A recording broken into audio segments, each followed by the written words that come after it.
give us the money. Yo, I don't like your tone. Excuse me? You're being disrespectful.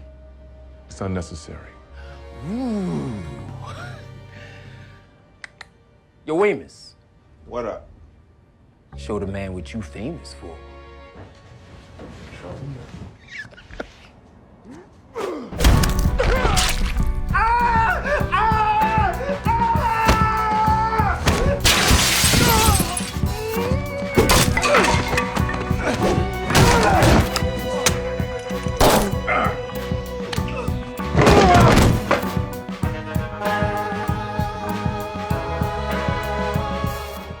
You want some?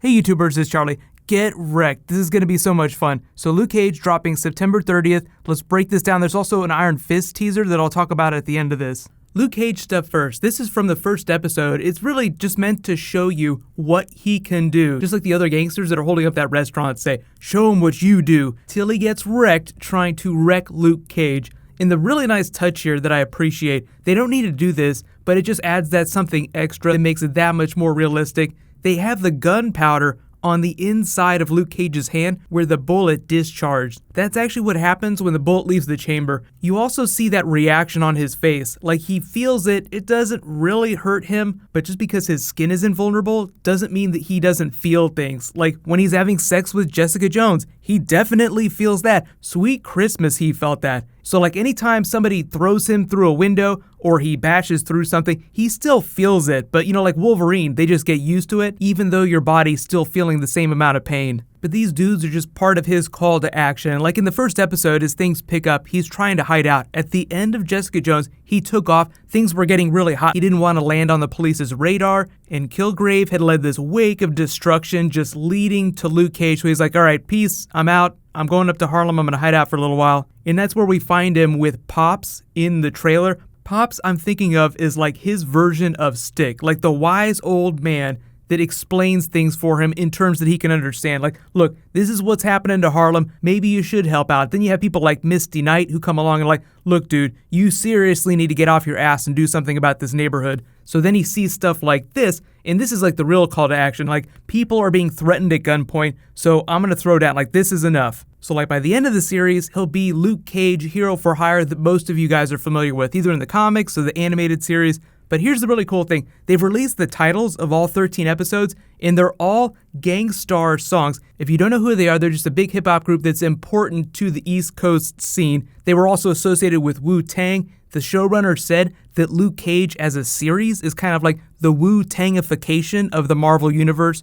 So of course, all the episode titles are going to be the titles of hip-hop songs. It's just that all the songs are taken from the same hip-hop duo. So the first episode is called Moment of Truth, Code of the Streets, Who's Gonna Take the Weight, Step in the Arena, Just to Get a Rep, Suckers Need Bodyguards, Manifest, Blowing Up the Spot, DWYCK, Take It Personal, Now You're Mine, Soliloquy of Chaos, and then You Know My Steez. So for some of you, this will actually mean something way deeper, but if you're not a super big hip-hop fan, then you will be by the end of this series. Just listen to a lot of ODB. That'd be good prep for this. You should also listen to each of these Gang Starr songs, but these will appear throughout the series. Like, they actually use these songs in those episodes. So thematically, culturally, all very important to what's going on with this series in the Marvel Universe, contextualizing the Luke Cage character, and the history of Harlem and East Coast hip-hop. Just a really good meta example of how important music is to all these Netflix series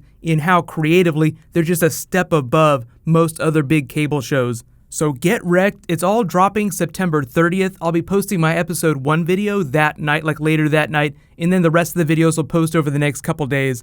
So in related news, the Iron Fist teaser, we'll probably see a whole bunch of Iron Fist at the end of Luke Cage, but the teaser that Finn Jones dropped, Iron Fist himself, is for the person who is responsible for training people that come to the Mystic City where Iron Fist gets his powers. So the message itself, and you can actually just pause the video here if you want to read it yourself, explaining his thesis, explaining what he's getting ready to undertake and the meaning of it all. So it's kind of like him saying, this is what's going to happen, this is what's expected of you, and this is your reward if you're able to do this. You will be invited to eat the fruit of immortality, and then you will truly be among us. So it just sounds very ominous, like, oh my god, I can't wait to see this. Obviously, it's not going to drop till early next year, so it's going to be a while, but we'll get all kinds of teasers once Luke Cage drops. Remember, the first Luke Cage teaser was attached to the very last episode of Daredevil Season 2, so it's going to be the same thing with Iron Fist. They'll drop a new Iron Fist teaser with that last episode of Luke Cage on Netflix. So get hype, and there's a new round of the Marvel giveaway that's going on right now. It's the Captain America Civil War Blu-ray.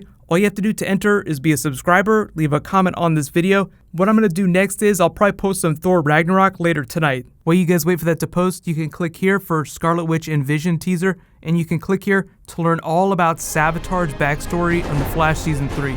Thank you so much for watching. Everybody, let's high five. I'll see you guys tonight.